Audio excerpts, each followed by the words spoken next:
Life could be a dream. Life could be a dream. اعوذ باللہ من الشیطان الرجیم بسم اللہ الرحمن الرحیم۔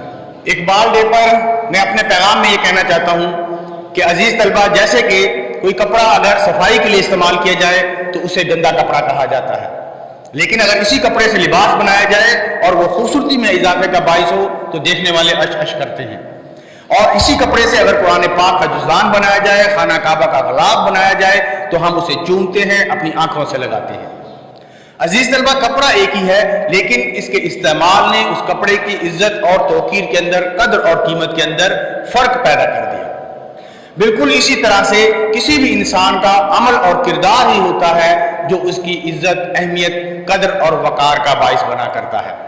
اسی بات کو اقبال نے یوں بیان کیا ہے: الفاظ و معنی میں تفاوت نہیں، لیکن ملا کی اذاں اور ہے، مجاہد کی اذاں اور، پرواز ہے دونوں کی اسی ایک فضا میں، کرگس کا جہاں اور ہے، شاہی کا جہاں اور۔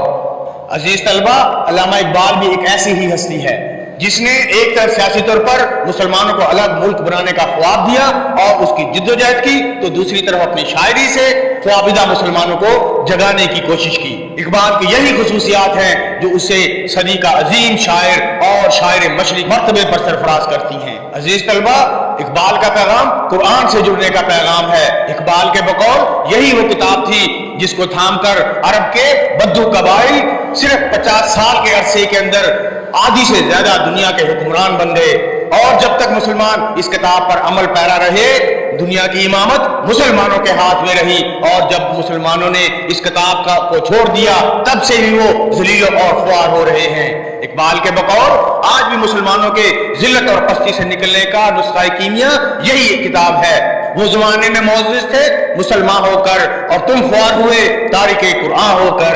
عزیز طلبہ، اقبال کا پیغام اتحاد ملت کا پیغام ہے۔ اقبال کے بقول عرب کی وہ بدو قوم جو قبیلوں میں بٹی ہوئی تھی، چھوٹی چھوٹی بات پر سینکڑوں سال تک جنگیں لڑا کرتے تھے، اتنی ان کے اندر دشمنی ہوا کرتی تھی، لیکن جب نبی پاک صلی اللہ علیہ وسلم کی قیادت کے اندر وہ متحد ہو گئے اور کلمے والا پرچم تھام کر نکلے تو دنیا کی جو سپر پاورز تھی اس وقت کی، وہ بھی ان کا راستہ نہیں روک سکیں۔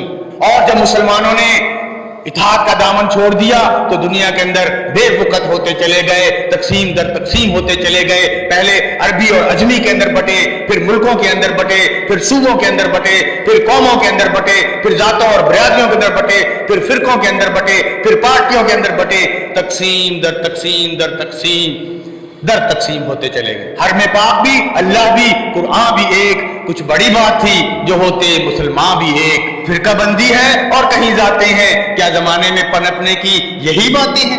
اقبال کے بقول آج بھی امت کے عروج کا راستہ یہی اتحاد کا راستہ ہے۔ بتانے رنگ و خون کو توڑ کر تو ملت میں گم ہو جا، نہ تورانی رہے باقی، نہ ایرانی نہ افغانی۔ عزیز طلبہ، اقبال کا پیغام خود ہی کا پیغام ہے، شاہین جیسا درویش اور بلند پرواز بننے کا پیغام ہے، ستاروں پر کمدے ڈالنے کا پیغام ہے، پلٹنے جھپٹنے اور پلٹ کر جھپٹنے کا پیغام ہے۔ محبت مجھے ان جوانوں سے ہے ستاروں پر جو ڈالتے ہیں کمن، کیونکہ اقبال سمجھتا ہے جوان ہی وہ ہوتے ہیں جن کے پاس عزم ہوتا ہے، حوصلہ ہوتا ہے، امنگیں ہوتی ہیں، ترنگیں ہوتی ہیں، طاقت ہوتی ہے، جذبہ ہوتا ہے، اور یہ جوان اپنے عزم اور حوصلے سے، ہمت اور طاقت سے قوموں کو ستاروں کی بلندیوں تک لے کر جایا کرتے ہیں۔ لیکن ہائے افسوس، آج کا یہ نوجوان بھی بے عملی کا شکار ہو چکا ہے۔ تیرے صوفے ہے فرنگی، تیرے قالین ہے ایرانی، لہو رلاتی ہے مجھے نوجوانوں کی تن آسانی۔ آج کا نوجوان مغرب کی تجلیوں کے اندر گم ہو چکا ہے، اپنے اسلاف کی تابناک تاریخ سے منہ موڑ کر مغرب کی نقالی میں جتا ہوا ہے۔ نہ اس میں جذبہ قلندرانہ باقی ہے، نہ فارابی کی جستجو، نہ ترابی کی تب و تاب باقی ہے۔ اس کے صوفے افرنگی ہو چکے ہیں، اس کے قالین ایرانی ہو چکے ہیں۔ جسے ستاروں پر کمدے ڈالنا تھی، آج آسمان نے اس کی بے عملی کی وجہ سے اسے سریا سے زمین پر دے مارا ہے۔ آج اقبال کا شاہین فلم، اسٹیج اور انٹرنیٹ میں اپنا مقام تلاش کر رہا ہے اور عیش پسندی، آرام پسندی، تساہل پرستی اور انگینی زیست کو زندگی کی معراج سمجھتا ہے۔ دل سوچ سے خالی ہیں، نگہ پاک نہیں ہے، پھر اس میں کیا عجب کہ تو بے باک نہیں ہے۔ عالم ہے فقط مومن جاں باز کی میراث، مومن نہیں جو صاحب لولاک نہیں ہے۔ اور نہ تو زمین کے لیے ہے نہ آسماں کے لیے ہے، جہاں ہے تیرے لیے تو نہیں جہاں کے لیے۔ آج کے نوجوان کا حال دیکھ کر دل یہ کہنے پر مجبور ہو جاتا ہے کہ اقبال تیرے دیش کا کیا حال سناؤں، شاہی کا جہاں آج کرگس کا جہاں ہے، ملا سے ملتی ہوئی مجاہد کی اذاں ہے، مانا کہ ستاروں سے آگے جہاں اور بھی ہیں، شاہی میں مگر طاقت پرواز کہاں ہے۔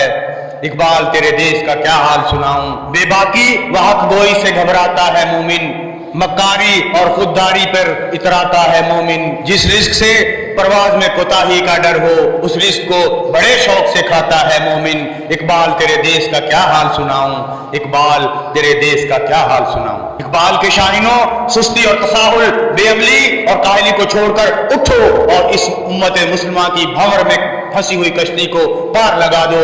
عقابی روح جب بیدار ہوتی ہے جوانوں میں، نظر آتی ہے ان کو اپنی منزل آسمانوں میں، نہیں ہے تیرا نشیمن قصر سلطانی کے گنبد پر، تو شاہی ہے بسیرا کر پہاڑوں کی چٹانوں میں، اور دیار عشق میں اپنا نام پیدا کر، نئے صبح نئے شام پیدا کر۔ میرا طریق امیری نہیں فقیری ہے، خودی نہ بیچ فقیری میں نام پیدا کر۔ شکریہ، تھینک یو ویری مچ۔